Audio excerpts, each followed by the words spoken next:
এই যে আম্মু, তুমি কোথায় যাচ্ছ? কিস্তি? কিসের কিস্তি?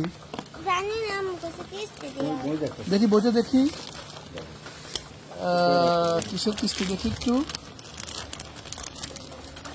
এটি হচ্ছে মাইক্রো ফাইন্যান্স কর্মসূচি দাবি কিস্তি। কেমন ব্র্যাকের? আচ্ছা, টাকাটা ঢুকাই দাও, এখানে ব্যাগটা ঢুকাই দাও। কত টাকা দিচ্ছ? আচ্ছা, টাকাটা ব্যাগের মধ্যে ঢুকাই দেন।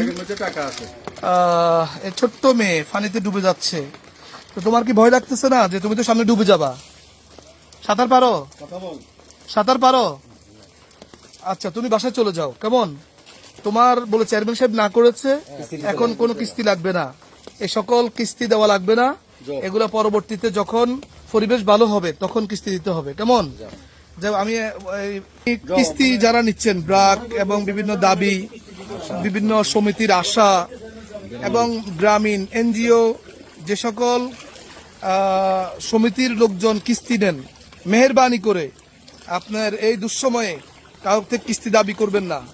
কিস্তি স্বেচ্ছায় যারা আপনাদেরকে বিকাশে বা অন্য কোনো মাধ্যমে পাঠাতে পারবে সেটা ভিন্ন কথা, কিন্তু কিস্তির জন্য